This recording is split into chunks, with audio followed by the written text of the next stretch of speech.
Hello guys, সবাই কেমন আছো? ইউরো কাপ তো আর 4 দিন বাকি। সবাই খুব ইন্টারেস্টেড তো খেলা দেখার জন্য। হ্যাঁ, আমরাও।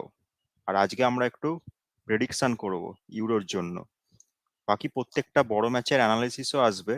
তো তার আগে একটু প্রেডিকশন শুরু হয়ে যাক। তো ফার্স্টে হচ্ছে গ্রুপ এ।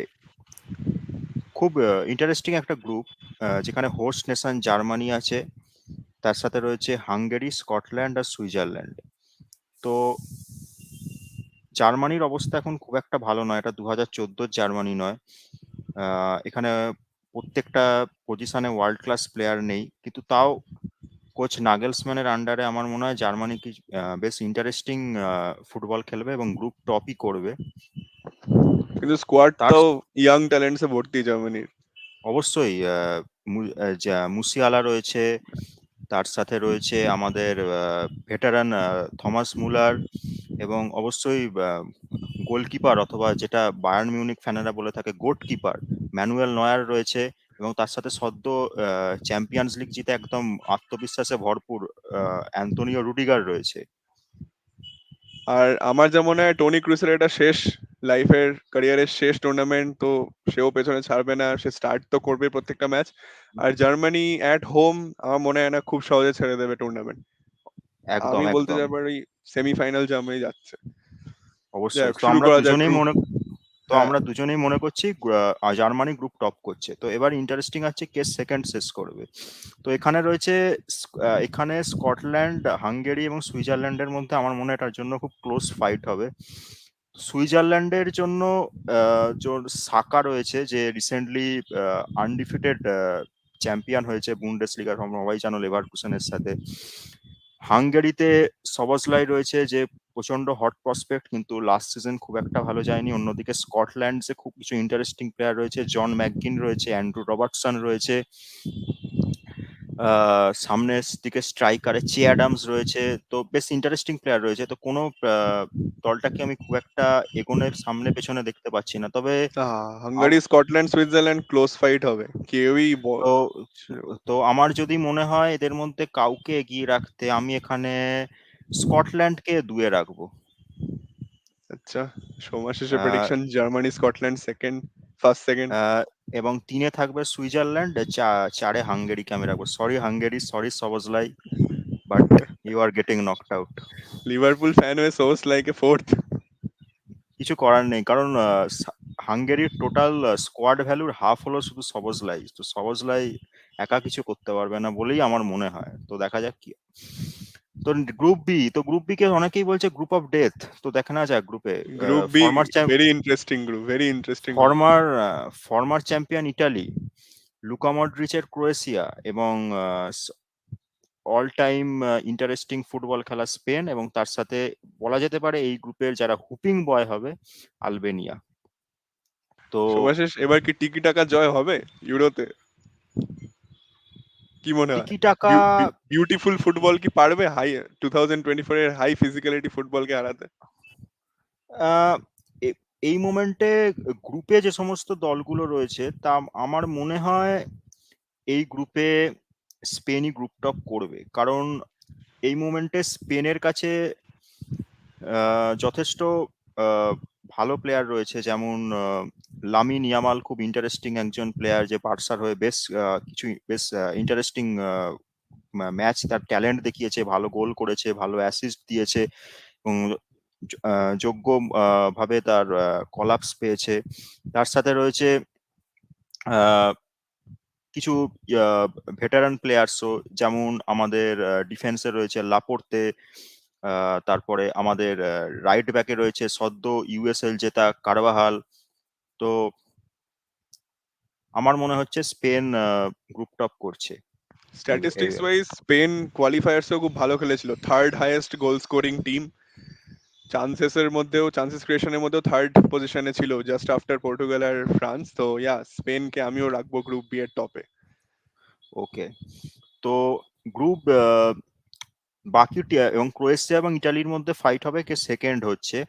এবং আমি আরেকটা জিনিস বলতে চাই, এই গ্রুপের যে থার্ড হবে সে অবশ্যই নেক্সট কোয়ালিফায়ারেও যাচ্ছে one of the best third place team হয়ে।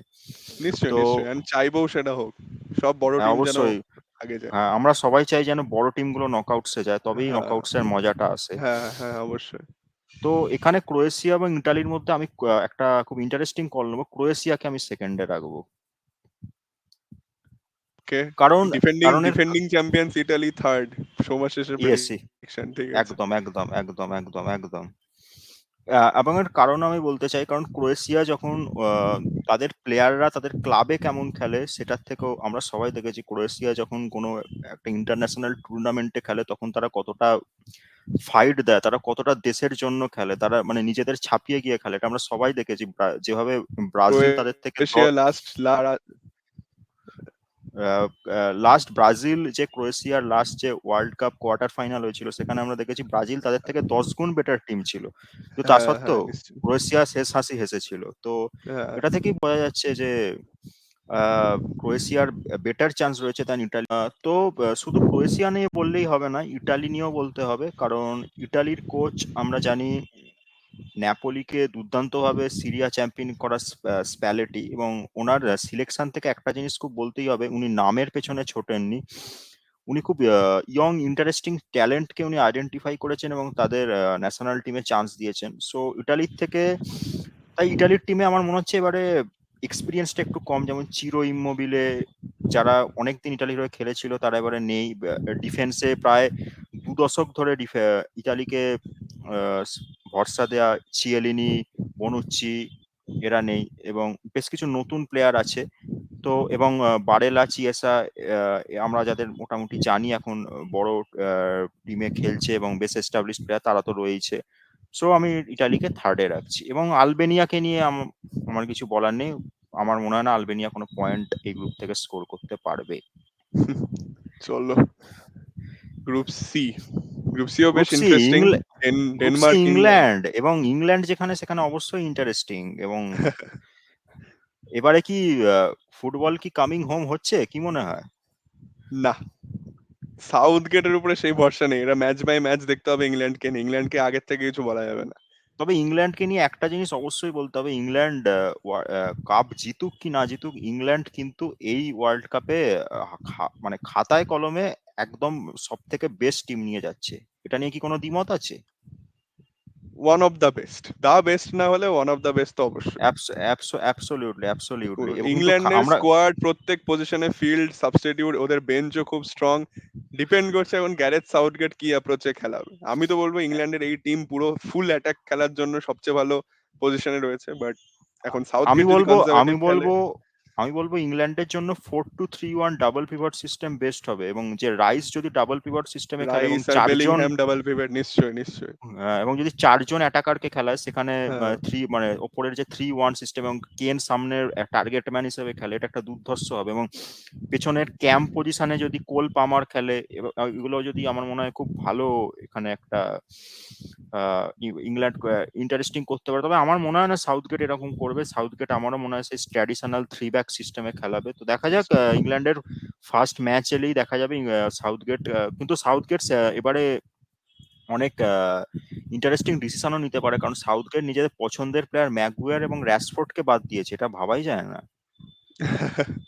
র‍্যাশফোর্ড নো ওয়ে ওই টিমে জায়গা পেতো, যখন ফোডেন, সাকা এরা সব এত ভালো ফর্মে। আমার মনে হয় না র‍্যাশফোর্ডকে স্কোয়াডে একটা জায়গা দিয়ে এইসব প্লেয়ার্সদেরকে এবং ডিসরেসপেক্ট করার কোনো দরকার ছিল। স্টার্লিংও নেই, হ্যাঁ এবং এবং যে একদম যোগ্যভাবেই নেই স্টার্লিং, কারণ স্টার্লিং এর থেকে নিশ্চয়ই অনেক নিশ্চয়ই। প্লেয়ার বেটার পারফর্ম হ্যাঁ করেছে। হ্যাঁ, তো অনেক অনেক কিন্তু প্লেয়ার। তো ইংল্যান্ডকে আমি গ্রুপ টপ রাখবো, এটার কোনো মানে কারণই আমি দেখছি না না করার। এবং আমার মনে হয় ডেনমার্ক সেকেন্ড হবে, এবং সেকেন্ড র্যাসমস হবে হয়ল্যান্ড and রয়েছে। হ্যাঁ হ্যাঁ র্যাসমস হয়ল্যান্ড আমার মনে হয় রেড হট ফর্মে রয়েছে, এবং খুবই ভালো, এবং মানে খুবই ভালো আমার মনে হয় ইউরো যাবে র্যাসমস হয়ল্যান্ডের, কারণ এটা একটা মানে বলা যেতে পারে মানে বিশেষ করে লাস্ট এই যে সিজনটা গেল সেটা যে সেকেন্ড হাফটা র্যাসমস হয়ল্যান্ডের জন্য একটা ব্রেক থ্রু টাইপের ছিল। তো আমার মনে হয় এটা, নিশ্চয়ই, আমিও হয়ল্যান্ডকে টপ স্কোরারের লিস্টে তো রাখছি, থার্ড ফোর্থ পজিশন তো হতেই পারে। হ্যাঁ হ্যাঁ, এটা কারণ এই যেখানে এই ন্যাশনাল টিমের যে খেলাগুলো সেখানে মানে হল্যান্ড যেরকম টাইপের খেলে, যে একটা টার্গেট ম্যান হিসেবে, যে একটা কাউন্টারে নিশ্চয়ই গোল নিশ্চয়ই, করবে, হ্যাঁ হ্যাঁ এটার জন্য হ্যাঁ, একটা পারফেক্ট স্ট্রাইকার আমার মনে হয় হল্যান্ড। নিশ্চয় নিশ্চয় নিশ্চয়, ইনক্রেডিবল পেস, সেরকম হ্যাঁ, ফিজিক্যালিটিও আছে। আর সার্বিয়া স্লোভেনিয়া আমার মনে হয় এর এদেরকে মধ্যে আর আমি, চেঞ্জের দরকার নেই। আমারও মনে হয় এবং এটার মধ্যে মানে যারা যে সেই দিনটা যাদের ভালো যাবে তারা হয়তো থার্ড ফোর্থ করবে, এবং আমার মনে হয় না এদের মধ্যে কেউই নেক্সট তে যেতে পারবে বলে, মানে নেক্সট বেস্ট থার্ড টিম হিসেবে যেতে পারবে বলে। হ্যাঁ, সেম মত আমার। Group D next. Group group D D তে এটাও একটা ইন্টারেস্টিং গ্রুপ, এটাও একটা একদম ইন্টারেস্টিং একদম। গ্রুপ। কারণ র্যালফ কিন্তু রানিকের অস্ট্রিয়া দারুণ ফুটবল খেলছে। হ্যাঁ, এবং তার সাথে রবার্ট লেভানডস্কির পোল্যান্ড রয়েছে, ভ্যান ডাইকের নেদারল্যান্ডস রয়েছে, এবং তার সাথে ওয়ার্ল্ডের এই এমবাপ্পের মুমেন্টে ফ্রান্স। বেস্ট টিম বলা যেতে পারে, এবং নিশ্চয়। ফ্রান্স রয়েছে। তো অন আমি এখানে, পেপার ট্যাকটিক্যালি বেস্ট টিম এই ইউরো কাপের ফ্রান্স। এবং আমি এটা একটা কথা বলতে চাই, ফ্রান্স অলওয়েজ ইংল্যান্ডের থেকে একটা জিনিসই বারবার এগিয়ে যায়, সেটা হলো দেশ চ্যাম্প ভার্সেস সাউথগেট।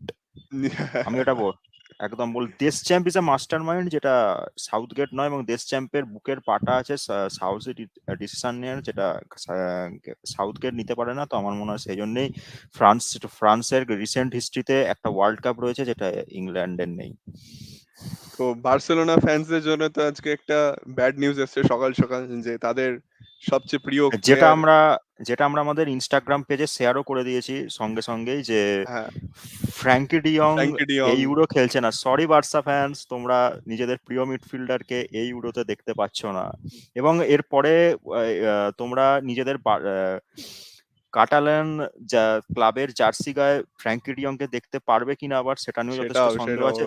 সেটাও যদিও সেগুলো নিয়ে আমরা আবার পরে আসবো, সেসব নিয়ে অনেক ভিডিও হবে, তবে এখন ইউরোতে ফোকাস করা যাক। তো এই গ্রুপে আমি ফ্রান্সকে অবশ্যই একে রাখবো, এটা নিয়ে কোনো সন্দেহই নেই। তবে অনেক সময় একদম। ফ্রান্স, আমরা দেখেছি টুর্নামেন্ট হয়তো খুব একটা ভালোভাবে শুরু করে না, কিন্তু আমিও বলবো France will do enough to B the table topper. একদম একদম, এখানে কোনো ডাউট নেই একদম। এবং এখানে আমি সেকেন্ডে রাখবো নেদারল্যান্ডসকে। আমি জানি নেদারল্যান্ডস একটা বড় ঝটকা পেয়েছে, কিন্তু রোনাল্ড কোম্যানের আন্ডারে নেদারল্যান্ডস আমার মনে হয় অস্ট্রেলিয়া এবং পোল্যান্ডকে বিট করে তো সেকেন্ডই হবে, কারণ ভ্যান ডাইক রয়েছে, তার সাথে সামনে মেমফিস ডিপাই রয়েছে, তার সাথে নেথান অ্যাকে রয়েছে। অবশ্যই নেথান একে এখন যথেষ্ট এক্সপিরিয়েন্স হ্যাঁ, প্লেয়ার, এবং পেপ গার্ডিওলার আন্ডারে আমরা দেখেছি নেথান একে যথেষ্ট ইমপ্রুভ করেছে। নিশ্চয়ই। কালকেই এবং আমরা দেখলাম নেদারল্যান্ডস 4-0 দিয়েছে তাদের ফ্রেন্ডলিতে। একদম একদম, এবং ভ্যান ডাইক একটা বড় ফ্যাক্টর, ভ্যান ডাইকের মতন একজন লিডার, একজন বড় মাপের ডিফেন্ডার, এরকম নকআউটস যে টুর্নামেন্ট গুলো খুব ক্লাচ হয়ে ওঠে। তো দেখা যায়, যদিও ভ্যান ডাইকের সিজন মোটামুটি গেছে, মানে খুব একটা ভালো, মানে শুরুটা করেছিল খুব ভালো, কিন্তু লাস্টের দিকে কিছু মিস্টেক করেছে। তো আমরা, কিন্তু আমি মনে করব দেশের হয়ে হয়তো নিজের সর্বস্বটা দেবে। তো আমার one of the favourite players এই সিজনে ফ্রিম্পং রয়েছে নেদারল্যান্ডসে। ও, এন্ড আমি আমার তো এটা মনে হয় ভুলে গেছিলাম। এবং যারা ফিফা খেলে তারা ফ্রিম্পংকে অবশ্যই জানবে, কারণ ওয়ান অফ দ্য অবশ্যই ফাস্টেস্ট অবশ্যই। প্লেয়ার। হ্যাঁ, এন্ড এবার ফ্রিম্পং কি করেছে সেটা ট্রু ফুটবল ফ্যান্স সবাই জানে। লেভারকিউজেনের হয়ে আনডিফিটেড সিজন, 3টে ফাইনাল, 2টো ফাইনাল, একটা কাপ জিতেছে। তবে আমার মনে হয় নেদারল্যান্ডসের যদি বেস্ট ফুটবলটা বার করতে হয়, ওদের 3 ব্যাক সিস্টেমে খেলতে হবে। আমরা একদম। ইংল্যান্ডের ক্ষেত্রে বলছিলাম যে তাদের 3 ব্যাক সিস্টেমটা খারাপ হতে পারে, কিন্তু আমার হ্যাঁ মনে হয় নেদারল্যান্ডসের জন্য ভালো হবে, কারণ তাহলে ফ্রিম্পং এর যে ট্রু পোটেনশিয়াল, যে ওভারল্যাপ করে বলটা হ্যাঁ ক্রস হ্যাঁ করা, হ্যাঁ, একদম। সেটা তাদের জন্য অনেকটা ভালো হবে আমার মনে হয়। এবং অস্ট্রেলিয়ার পোল্যান্ডের মধ্যে আমি অস্ট্রেলিয়াকে 3-এ রাখবো, এবং পোল্যান্ডকে 4-এ রাখবো। আমি এর পেছনে কারণটাও এখনই বলে দিতে চাই, কারণ লেভানডস্কি আর মানে 5-6 বছর আগেকার লেভানডস্কি নেই। আমরা বার্সেলোনার খেলায় দেখেছি, মানে উনি খুব সহজ গোল মিস করছিলেন, মানে যে যে গোলগুলো মানে হয়তো অনেক নিচু মানের স্ট্রাইকার করে দেবে সেরকম গোল উনি মিস করছিলেন। বা- এবং ওনার ফার্স্ট টাচ এখন আর অতটা ভালো নেই। এবং এবং পোল্যান্ড মানেই অনেকটা মানে লেভানডস্কির ওপরই ভরসা করে, বাকি তো সেরকম বিশ্বমানের প্লেয়ার নেই। এবং আমার মনে হয় রালফ রাগনিকের আন্ডারে অস্ট্রেলিয়া পোল্যান্ডকে বিট করে নাম্বার 3 হবে, এবং ওয়ান অফ দ্য টিম হবে যারা নেক্সট মানে নেক্সট স্টেজে যাওয়ার জন্য দাবি রাখবে অ্যাজ এ থার্ড টিম হয়ে। তো এই গ্রুপটা সর্টেড। গ্রুপ ইতে যাওয়া যাক। বেলজিয়াম। বেলজিয়াম নিয়ে আর কি বলবো, বেলজিয়াম আগে বেলজিয়াম এলেই অনেকে তাদেরকে ফেভারিট ধরতো, কিন্তু তাদের গোল্ডেন জেনারেশন পাস হয়ে গেল, তাও তারা একটাও ট্রফি বা একটা ফাইনালও বলা যায় দেখা, হ্যাঁ অবশ্যই একটা ফাইনালও তাদের মানে টু সো ফর নাথিং তাদের গোল্ডেন জেনারেশনের জন্য, এবং এবার তাদের থিবাও কোর্টোয়াও নেই, এবং এটা বড় ধাক্কা হতে পারে। তবে তাদের আমি বলবো বেলজিয়ামের জার্সি গায়ে আমি ডোকুকে দেখতে চাই স্টার্ট করতে, এবং আমি প্লিজ বেলজিয়ামের জার্সি গায়ে যেন রোমেলু লুকাকুকে স্টার্ট না দেয়, এবং আমি এটা চাইবো, কারণ বেলজিয়ামের হাতে অনেক ভালো ভালো আক্রমণ ভাগের প্লেয়ার রয়েছে যারা বেটার করবে। বাকি এবং বেলজিয়ামের একটা ভালো আহ, মানে তারা সুবিধা যেটা পাচ্ছে, গ্রুপটা খুবই সহজ তারা গ্রুপ পাচ্ছে, এবং এই গ্রুপে আমার মনে হয় বেলজিয়ামের কাছে এনাফ তাদের ট্যালেন্ট রয়েছে to top the group. Next আমি স্লোভাকিয়া, রোমেনিয়া এবং ইউক্রেনের মধ্যে আমি ইউক্রেনকে সেকেন্ডে রাখবো, এবং এবং স্লোভাকিয়াকে আমি থার্ডে রাখবো। মনে আমি হয় না, জানি। আমার মনে হয় না এই গ্রুপে অত অ্যানালিসিস এর দরকার আছে, একটা প্রিটি প্লেন এন্ড সিম্পল গ্রুপই হবে, ইজিলি এবং প্লে আউট হয়ে যাবে এটা। এবং ইউক্রেনের একজন প্লেয়ারকে আমাদের মেনশন করতেই হয়, জিনচেঙ্কো। তো অবশ্যই। উনি একজন টপ ক্লাবে খেলেন, এছাড়াও ইউক্রেনের আরো বেশ কিছু প্লেয়ার এখন ইউরোপের টপ ক্লাবে খেলছেন, তো আমার মনে হয় তাদের এনাফ ট্যালেন্ট রয়েছে টু বি আমরা সেকেন্ড ইন আগের দিস বারের গ্রুপ। ইউরোতেও দেখেছিলাম ইউক্রেন অনেকটাই ভালো খেলেছিল। হ্যাঁ হ্যাঁ অবশ্যই, এবং তাদের মধ্যে একটা মানে ন্যাশনালিস্ট ভাব কাজ করে যখন তারা একদম। দেশের হয়ে খেলে। অবশ্যই। এবং একটা লাস্ট গ্রুপ, চেক রিপাবলিক, জর্জিয়া, পর্তুগাল এবং টার্কি। পর্তুগাল, এটা বললে তো মানে অনেক অনেকে যারা ইউরোর খেলা দেখতে আসছে, আমার মনে হয় তারা পর্তুগালকে নিয়ে সব থেকে বেশি মানে আগ্রহী হয়ে আছে। এটা আমার কি আলাদা মনে করে হয় যে প্রত্যেকটা ফ্যান্স এইবার সবচেয়ে বেশি কিউরিয়াস এই দলটাকে নিয়ে। প্রচুর একদম কারণ একদম। আছে, প্রচুর কারণ আছে। আর সেই কারণগুলো এক একটা করে বলতে গেলে তার আলাদা একটা সেপারেট ভিডিও হয়ে যাবে। এটা হ্যাঁ, অবশ্যই ক্রিস্টিয়ানো রোনাল্ডোর শেষ ইউরো হতে পারে, যে একদম একদম। এই গ্রুপের মধ্যেই তার লাস্ট ইন্টারন্যাশনাল ম্যাচ হয়ে যেতে পারে। অবশ্যই সেটা আমরা চাইবো না, সব যেন হ্যাঁ, পর্তুগালের জন্য ঠিকঠাকই যাক। আমরা চাই পর্তুগালের মতো একটা টিম যেটা কিনা অন পেপার ফার্স্ট বেস্ট না হলেও সেকেন্ড বেস্ট অবশ্যই, কারণ ইউরো কোয়ালিফায়ারের বেস্ট টিম পর্তুগাল, একটাও ম্যাচ হারেনি। এবং দশ আমি ম্যাচ যদি খুব না ভুল বলি, Portugal I guess best scoring team in Euro. অবশ্যই, হ্যাঁ, সবচেয়ে বেশি chances, I mean 193 chances I করে মিন করেছে। ইউরো ইউরো কোয়ালিফায়ার্সে হ্যাঁ, বেস্ট কোয়ালিফায়ার্স এ scoring team. Best scoring team and least conceding team, just দুটো গোল দশ দশ ম্যাচে।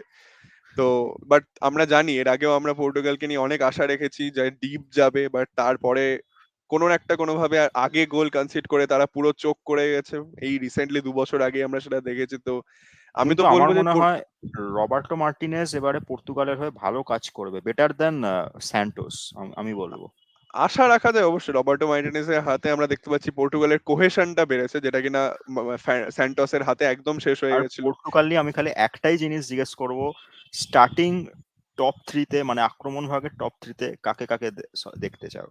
আমার মনে হয় এই গ্রুপে starting three: Rafael Leao, Cristiano Ronaldo, Bernardo Silva. আমার মনে হয় না আর কি এই গ্রুপের মধ্যে এমন কোন টিম আছে যেটার জন্য এক্সট্রা কোন রকম এক্সট্রা অর্ডিনারি কিছু করার দরকার পর্তুগালকে। অবশ্যই রোনাল্ডো হয়তো 90 মিনিটস নাও খেলতে পারে, হয়তো সে 70 মিনিটস খেললো, কিন্তু 70 মিনিটসে সে তার কাজটা করে দিয়ে যদি বেরিয়ে যেতে পারে, তাহলে অবশ্যই তখন লাস্ট 20 মিনিটস এর জন্য পর্তুগাল নিজের ডিফেন্সকে টেস্ট করতেই পারে, তাকে উঠিয়ে দিয়ে বা তার জায়গায় ডিওগো জটাকে লাগিয়ে। আর অবশ্যই। আমরা সবাই রোনাল্ডোর ফ্যান, কিন্তু আমরা এখনো মনে করি যে টপ যে ফুটবল, সেখানে আমাদের মনে হয় হয়তো রোনাল্ডো এখন 90 মিনিটসটা হয়তো দিতে পারবেন না, আমার মনে হয়। অবশ্যই 90 মিনিট। হুম। কিন্তু ওনাকে যদি সঠিকভাবে ব্যবহার করা হয়, কিন্তু হ্যাঁ, এখনো উনি নিজের ম্যাজিকটা দেখাতে পারবেন। অবশ্যই রোনাল্ডোর এই সিজন আমরা সবচেয়ে সবাই জানি 50 গোল সিজন, লিগে সবচেয়ে বেশি গোল। এন্ড সেটা শুধুমাত্র হয়েছেই কারণ রোনাল্ডোর এখনো সেই প্রেডেটরি ইনস্টিংক্টটা বক্সের মধ্যে রয়ে গেছে। সে আর হয়তো এই আর জিনিসটা এই জিনিসটা আমি বলতে চাই, হয়তো মানে ক্লাব ফুটবলে এখনো কাজ না করলেও, কিন্তু এই যে ন্যাশনাল যে টুর্নামেন্ট হ্যাঁ, গুলো হয়, হ্যাঁ, ইন্টারন্যাশনাল টুর্নামেন্ট গুলো হয়, এইগুলোতে কিন্তু এই যে প্রেডিটারি ইনস্টিংক্ট গুলো খুব মানে ক্লাচ হয়ে যেতে পারে। অবশ্যই, হ্যাঁ, অবশ্যই। আমরা সবাই জানি যে একটা গোলেই এর আগের বার পর্তুগাল হেরে গেছিল। তো রোনাল্ডো যদি কোনোভাবে একটা ডায়ার মিনিটসে দেখা গেল 70-75 মিনিটে রোনাল্ডো একটা হেড দিয়ে দিল, এন্ড তারপরে পর্তুগাল পুরো বসে গেল। অবশ্যই 3 points in the bag, we move forward, এইভাবেই তো জিততে হয় ইন্টারন্যাশনাল টুর্নামেন্টস। এন্ড পর্তুগালের টিমে সবচেয়ে ভালো ক্রিয়েটিং মিডফিল্ডার্স আছে। আমরা জানি ব্রুনো ব্রুনো ফার্নান্ডেজ ফার্নান্ডেজ। কত ভালো একটা ম্যাজিশিয়ান, সে কতটা ভালো ক্রিয়েশন আর করতে পারে। ডিফেন্সও খুব স্ট্রং, ডিফেন্স তো ডিফেন্সও বলতেই খুব হবে। স্ট্রং। আর সবচেয়ে ডিফেন্স বড় আমি কথা, বলবো one of the strong in হ্যাঁ, ইউরো। আর আমার one of the favourite players Joao Neves, যার বয়স জাস্ট 19, এন্ড অলরেডি তাকে বেনফিকা 120 মিলিয়নের রিলিজ ক্লজ দিয়ে দিয়েছে। লিভারপুল, ইউনাইটেড, রিয়াল মাদ্রিদ এরকম বড় বড় ক্লাবসরা ওকে অলরেডি স্কাউট করা শুরু করে দেয়। জোয়াও নেভেসও একটা সেন্সেশনাল ট্যালেন্ট, যে কিনা এই বছরের ইউরোতে চমক তো দেখাতেই পারে। একদম একদম। এবং মানে সব, আমি এবং দিয়োগো জটাকেও আমার মনে হয় ব্যবহার করা হ্যাঁ, উচিত, তবে নিশ্চয় অফ দা নিশ্চয় বেঞ্চ। নিশ্চয়। অফ কারণ দ্য আমরা বেঞ্চ, লিভারপুলের খেলায় দেখেছি হ্যাঁ, জিওগো জটা অফ দা বেঞ্চ খুবই এফেক্টিভ হয়। জটার বিশেষ এই সিজন ইনজুরিতে প্লেগড ছিল, বাট তাও ইনজুরি থেকে ফিরে আসার পরেও জটা সিজন শেষ করেছে খুব ভালো এন্ডে, ভালো নোটে। তো জটার উপরেও অবশ্যই আমাদের তো আমার মনে আশা। হয় সেকেন্ড হাফে জটাকে যদি খুব ভালোভাবে ইউজ করা যায়, সেটা মনে হয় জটার জন্য বেস্ট হবে এবং একদম পর্তুগালের একদম জন্য বেস্ট হবে। তো আমি পর্তুগালকে একদম। একদম একে রাখবো, এটা নিয়ে কোনো সংশয়ই নেই। এবং এখানে আমি সেকেন্ডে রাখবো টার্কিকে, কারণ টার্কিকে অনেকবারই আগে বলেছিল যে ডার্ক হর্স, এবং তারা সেটা ভালো করতে পারেনি, কিন্তু কারণ সেটা গ্রুপটা সেরকম একটু টাফ ছিল তাদের জন্য। তো আমার মনে হয় এবারে তাদের টিমটা একটু ম্যাচিওর হয়েছে আগের বারের থেকে, এবং আমার মনে হয় তারা সেকেন্ড শেষ করবে। এবং থার্ড করবে চেক রিপাবলিক, এবং ফোর্থ জর্জিয়া।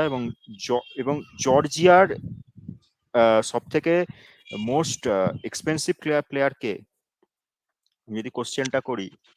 আমাদের খিচা কাউরেৎসকেলিয়া, নেপোলি। একদম। এবং ওনার স্কোয়াড ভ্যালু জর্জিয়ার পুরো টিমটার স্কোয়াড ভ্যালুর হাফের থেকে বেশি।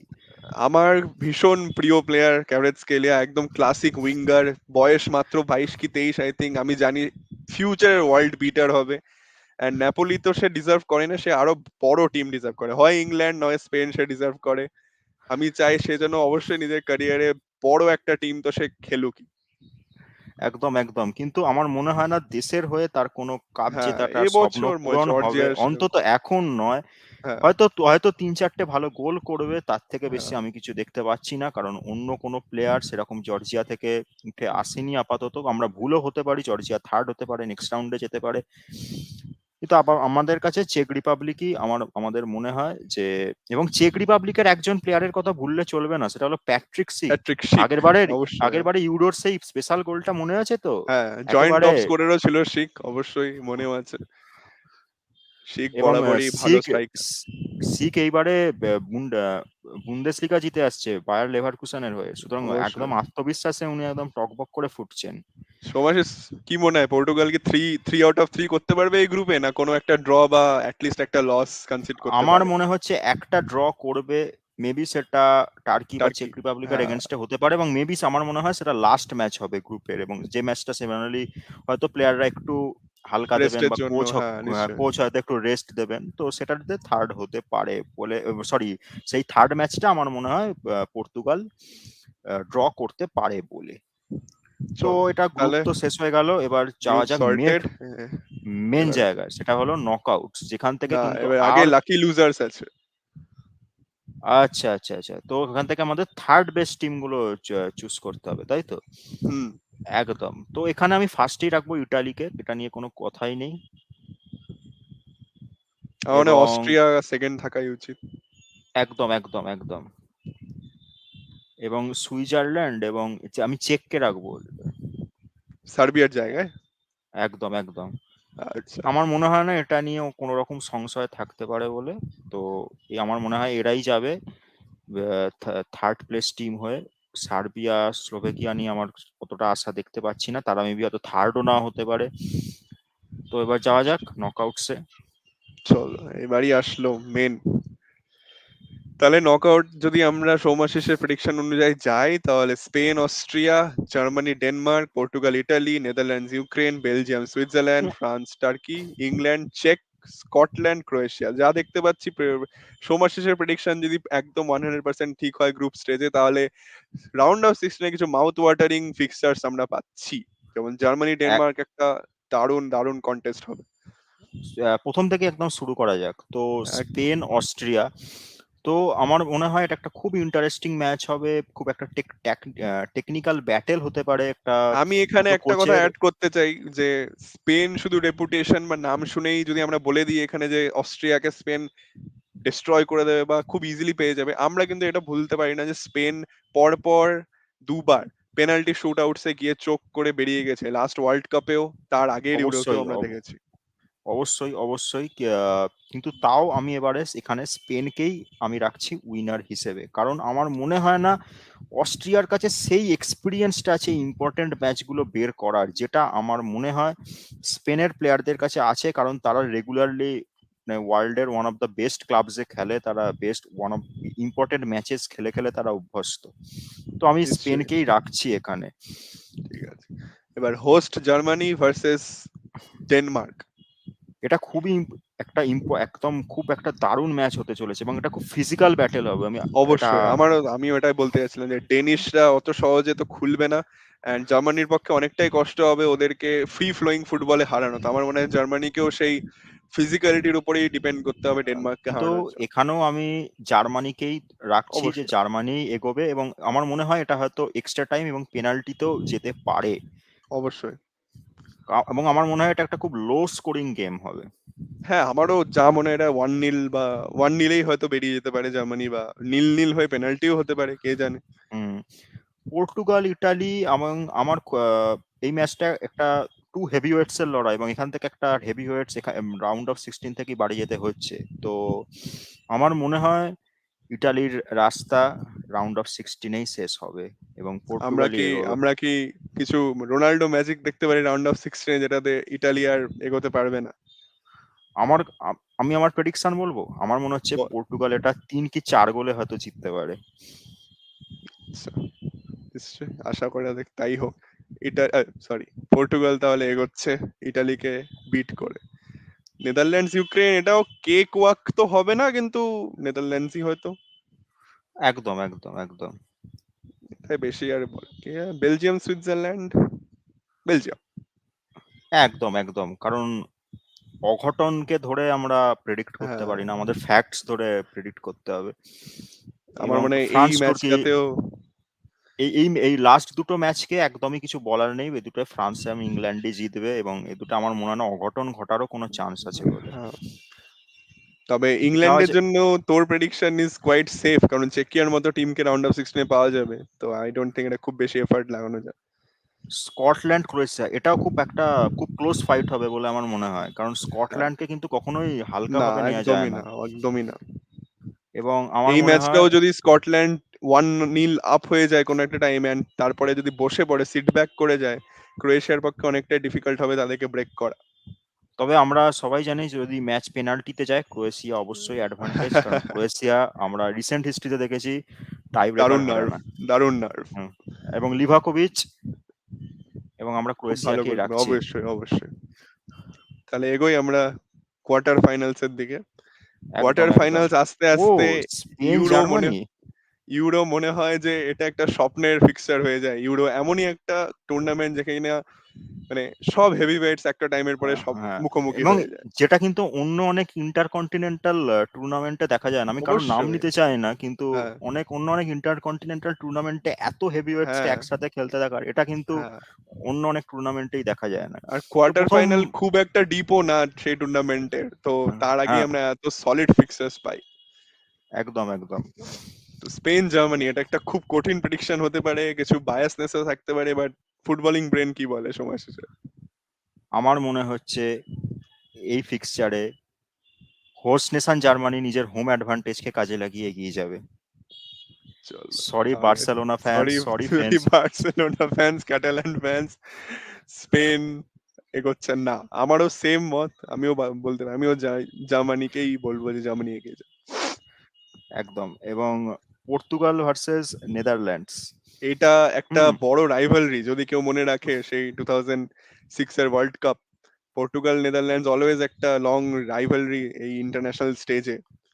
একদম একদম। এবং Cristiano Ronaldo versus van Dijk, van টু ডাইক। ভেটারানস এর হ্যাঁ। টু ভেটারানস এর লড়াই, এবং এটা একটা দেখার মতন লড়াই হবে যে ভ্যান ডাইক এবং ক্রিস্টিয়ানো রোনাল্ডোর এরিয়াল ডুয়েলস গুলো কে জেতে। একদম একদম একদম। এবং এন্ড অবশ্যই আমরা এটা ভুলতে পারি না যে ভ্যান ডাইক আর ব্রুনো ফার্নান্ডেসের মধ্যে একটা ক্লাব থেকে রাইভালরি আছে, তাদের লিভারপুল ম্যান ইউনাইটেডের রাইভালরি। তো সঙ্গে আবার এবং এদিকে বার্নার্ডো সিলভা ভ্যান ডাইকেরও দা গেমের রাইভালরি, সিটি লিভারপুল। এবং এবং এদিকে জটা রয়েছে। তো হ্যাঁ একটা বেশ ইন্টারেস্টিং ম্যাচ এটা। এবং কিন্তু আমার মনে হয় নেদারল্যান্ডসের আক্রমণ ভাগটা অতটা মানে সমান নয়। পর্তুগালের আক্রমণ ভাগে অনেক ভালো ভালো প্লেয়ার আছে, এবং আমার মনে হয় পর্তুগাল এই ম্যাচটা পার করে নেবে, যে এক্সট্রা টাইমে হলেও বার করে নেবে আমার মনে হয়। এবং অফ দা বেঞ্চ পর্তুগালের যা কোয়ালিটি আছে আমার মনে হয় না সেটা নেদারল্যান্ডস এর আছে বলে। ঠিক আছে, চলো পর্তুগালকে। নেক্সট ম্যাচ বেলজিয়াম এটাও ফ্রান্স। এটা এটা এটা সেই এখানে 2018 সেমিফাইনাল, তাই তো? একদম একদম। এবং সেখানে আমরা দেখেছিলাম স্যামুয়েল উমটিটি কর্নার থেকে গোল করে বেরিয়ে গেছিলেন, হ্যাঁ এবং আমার এক মনে হয় এক এখানে গোল। কর্নার থেকে ডিফেন্ডারদের গোল করার দরকার নেই। আমার মনে হয় এখানে এমবাপের একটা কি দুটো কাউন্টার অ্যাটাকই মানে শেষ, মানে যথেষ্ট বেলজিয়ামকে শেষ করে দেওয়ার জন্য। আমার মনে হয় অ্যান্টোয়ান গ্রিজম্যান দাঁড়িয়ে থেকে বেলজিয়ামের ডিফেন্স খুলে দিতে পারে এমবাপ্পেকে একদম। আনলক করে। এবং তো অবশ্যই এটা বেলজিয়ামের ফ্রান্স। আমার মনে হয় কেভিন ডি ব্রয়নার one of the last international tournaments আবার সেই কোয়ার্টার ফাইনালে গিয়েই শেষ হতে চলেছে। হ্যাঁ, এবং ইংল্যান্ড ক্রোয়েশিয়া এটা এটাও একটা বড় ফিক্সার, এটা একটা বিটার ফিক্সার বলতে পারি। সেই 2018 এর সেমিফাইনাল আমাদের সবার মনে আছে যে ইংল্যান্ড লিড নিয়েও হেরে গেছিল। তো আমার মনে হচ্ছে এইবার ইংল্যান্ড হয়তো সেই ফিক্সচারটার বদলা নিতে চলেছে, এবং তাহলে তো লুকা ভালোই। মডরিচকে হয়তো কোয়ার্টার ফাইনাল থেকেই বাড়ি যেতে হচ্ছে। এবং আমার মনে হয় ইংল্যান্ডকে এটা জেতার জন্য হয়তো খুব একটা বেশি পরিশ্রম করতে হবে না। তাই হোক, ইংল্যান্ড তাহলে কোয়ার্টার ফাইনাল মোটামুটি সেট। আমরা আমাদের লাস্ট ফোর পেয়ে গেছি। মাউথ হ্যাঁ, ওয়াটারিং ফিক্সার দেখতে পাবো আমরা সেমিফাইনালে। তো এগোনো যাক। আহ Germany versus Portugal, France versus England, এর থেকে এর স্বপ্নের থেকে, ফিচার হ্যাঁ। আর কি হতে পারে। ফার্স্ট শুরু করা যাক জার্মানি ভার্সেস পর্তুগাল দিয়েই। হুম। Home advantage versus Ronaldo factor, কোনটা এগোবে কি মনে হয়? আমি বায়াস সাউন্ড করতে চাই না বা এমন ভাবে সাউন্ড করতে চাই না কি আমি অন্য কারো ফ্যান, বাট যা আমি ওভার দ্য লাস্ট 10 বছর দেখে এসেছি, আমার আমি সবসময় বিশ্বাস করি যে বড় টুর্নামেন্টের বড় স্টেজে পেডিগ্রি, মেটেল, অভ্যেস, লেগেসি এটা খুব ডিপেন্ড করে, এটা খুব ম্যাটার করে। তো সেই তুলনায় যদি আমরা এই দুটো টিমকে দেখি তো অবশ্যই জার্মানির সেই বিগ ম্যাচ, বিগ সেমিফাইনালস, মেটেলটা অনেক বেশি। তাদের কোচ ট্যাকটিক্যালি হয়তো better than Roberto Martinez, although নাগেলসম্যানের কোনো ইন্টারন্যাশনাল রেপুটেশন নেই যেটা রবার্টো মার্টিনেসের আছে, ওয়ার্ল্ড কাপ থার্ড প্লেস। তবে এবার পর্তুগালও অনেকটাই হেভি টিম। যেমন আমি বলতে পারি কাটায় কাটায় একদম পর্তুগালের প্রত্যেকটা পজিশনে পর্তুগালের কাছে জবাব আছে জার্মানির জন্য, যদি কিন্তু পর্তুগাল কোহেশন দেখাতে পারে। তা ইতিহাসের পাতা ঘাঁটলে দেখা যায় যে জার্মানি এইরকম সেমিফাইনাল বা অবশ্যই এইসব ফাইনাল বা ম্যাচ কোয়ার্টার হারে না। ফাইনালে একটা হ্যাঁ, একটা আলাদা, তারা মানে আলাদা একটা আলাদা মেজাজে লেভেলে আসে। চলে যায়। হ্যাঁ, তো একদম। সবকিছু ভেবেও আমি তো বলবো জার্মানি। জার্মানি। হ্যাঁ তো রোনাল্ডোকে সেমিফাইনাল থেকেই চলে যেতে হচ্ছে। হ্যাঁ। আমার আমি যদি বলিও যে পর্তুগাল জার্মানিকে এগোবে, এটা একটা মিরাকেল। এটা মিরাকেল না হলে পসিবল না পর্তুগালের পক্ষে জার্মানিকে হারানো হোমে। মানে এটা জার্মানির সেই জেদ, জার্মানির সেই হার না মানা মানসিকতাই কি মনে হয় শেষ, মানে হ্যাঁ মানে হাসি হ্যাঁ। তাদের হাসতে বাধ্য আমার মনে হয় রোনাল্ডোর ইন্টারন্যাশনাল ক্যারিয়ার ইউরো 2024 এর সেমিফাইনালে শেষ হবে। আচ্ছা, তো জার্মানি।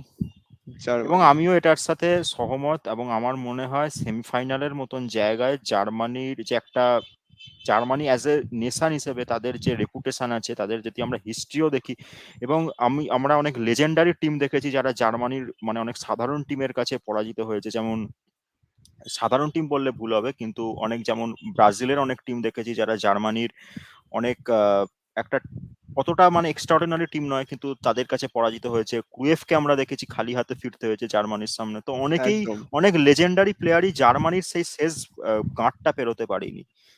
তো সেই ভিত্তিতেই আমরা জার্মানিকেই রাখছি, এবং লাস্টে ইংল্যান্ড ফ্রান্স। তো আমার মনে হয় না সাউথ গেট আবারও দেশ চ্যাম্পকে হারাতে পারবে। এবং এখানেও সেই ফ্রান্সই বেরিয়ে যাবে বলে আমার মনে হয়। এবং আমিও এখানে আলাদা কিছু বলবো না, ফ্রান্স আর ইংল্যান্ডের মধ্যে আমিও বলবো যে ফ্রান্স বেরোবে। একদমই, কারণ দেশ চ্যাম্পের যে এক্সট্রা মানে এক্সপিরিয়েন্সটা, একটা ওয়ার্ল্ড কাপ জেতার, একটা ন্যাশনাল টিমকে এতদিন ধরে ভালো ফুটবল খেলালো, এবং ফ্রান্সের আমি বলবো খাতায় কলমে হলেও ইংল্যান্ডের থেকেও ফ্রান্স বেটার টিম আমি বলবো, কারণ তাদের চুয়ামেনি, কামাভিঙ্গা, এমবাপে, তাদের একটা মানে সিরিয়াল উইনার তারা। এটা ভুললে চলবে না যে 2022-এ ফ্রান্স রানার্স আপ ওয়ার্ল্ড কাপের, অ্যান্ড তারা 2-0 ডাউন হয়ে সেকেন্ড হাফে অলমোস্ট কামব্যাক করে দেয়, কামব্যাক করেও দিয়েছিল, পেনাল্টি অব্দি নিয়েও গেছিল। তো ডেজো obviously tactically better than Southgate, and France on paper তো ইংল্যান্ডের থেকে এবং আমরা একটু জানি হলেও বেটার। ইংল্যান্ডের ক্রুশিয়াল স্টেজে গিয়ে বটল করার একটা অভ্যেস আছেই, একদম পুরনো রোগ একদম, এটা। কেউ না কোনো মিস্টেক হয়েই যায়, কোনো না কোনো একটা সিলি কিছু করেই ফেলে। আমরা এর আগে একদম। ফাইনালেও ইংল্যান্ডকে পেনাল্টিতে অ্যাডভান্টেজ নেওয়ার পরেও হারতে দেখেছি।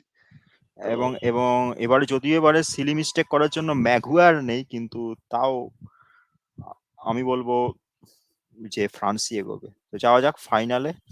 ফাইনাল বোঝাই যাচ্ছে, জার্মানি ফ্রান্স একটা দারুণ ফিক্সচার। এর থেকে ভালো ফিক্সচার হয়তো ইউরো আর দিতেও পারবে না এই বছর। তো কি মনে হয়, মুসিয়ালা না এমবাপ্পে, নাগেলসম্যান না ডেশ,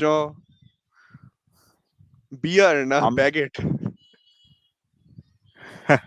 দারুণ দারুণ, তো একটা দারুণ ম্যাচ হবে, একটা একটা সংস্কৃতির লড়াই, একটা দুটো দুটো আলাদা ফুটবল কালচারের লড়াই, দুটো আলাদা ফুটবল সংস্কৃতির লড়াই, দুটো আলাদা ফুটবল ঘরানার লড়াই। ভুললে আমি চলবে না, বলবো এই দুই দেশের হিস্ট্রি ভুললেও চলবে না। তো নিশ্চয়ই একটা একদম পেট্রিয়টিক ইনফ্লুয়েন্সও থাকবে দুই দেশে। একদম, এবং একদম জার্মানির সমর্থক পুরো ভরা থাকবে। কিন্তু আমি বলবো এমবাপে রিয়াল মাদ্রিদ যাওয়ার আগে হয়তো আরেকটা ইন্টারন্যাশনাল ট্রফি নিজের ক্যাবিনেটে যোগ করেই যেতে চাইবে। হয়তো ও, আর হয়তো আরেকটা হ্যাটট্রিক হবে নাকি ফাইনালে বিশ্বকাপের মতন। হতেই পারে অবশ্যই, আমি বলবো না যে জার্মানির ডিফেন্স সেই 22-এর আর্জেন্টিনার ডিফেন্সের থেকে ভালো ছিল। অবশ্যই এমবাপ্পে যদি সে মনে করে, সে চাইলে একাই গোটা গেম ঘুরিয়ে দিতে পারে, কিন্তু এই বছর এক- ইউসিএল এ আমরা দেখেছি এমবাপ্পেকে সাইলেন্ট রাখা যাচ্ছিল, এন্ড সেটা একটা জার্মান টিমই করেছিল, এমবাপ্পেকে কমপ্লিটলি আইসোলেট করে সাইলেন্ট করে দিয়েছিল। তো সেটাও বলা যায় না, अगेन জার্মান মেটাল যেটাকে আমরা বলি। তবে আমারও মনে হয় ফ্রান্স হ্যাজ দি এজ এই ফিক্সচারে। তো তো আমরা ফ্রান্সকেই আমরা উইনার ঘোষণা করছি, এবং আমরা মনে করছি ফ্রান্সই জিতবে। নিশ্চয়ই আমারও মনে হয় ফ্রান্সই জিতবে। একদমই, এবং এর সাথেই আমাদের প্রেডিকশনও শেষ হলো। আমরা আশা করি তোমরা ইউরো খুব এনজয় করবে। আমাদের প্রেডিকশন হয়তো অনেক কিছুই ভুল হবে, হয়তো রোনাল্ডো তার ইন্টারন্যাশনাল কেরিয়ার শেষ করবে একটা ফাইনাল জিতে, আবার হয়তো আবারও চোখের জলে কাঁদতে কাঁদতেই তাকে শেষ করতে হতে পারে। কি হবে সেটা আমরা আগামী 1 মাসেই দেখবো। আমরাও খুব এক্সাইটেড, আশা করি তোমরাও এক্সাইটেড আর থাকছো এবং খেলা নিচে দেখবে। অবশ্যই কমেন্ট করে জানিও তোমাদের কোন টিম মনে হচ্ছে জিতবে ইউরো, আর আমরা কোপা আমেরিকার প্রেডিকশন নিয়েও খুব তাড়াতাড়ি ফিরবো। একদম একদম, ভালো থেকো, good bye. Bye bye guys.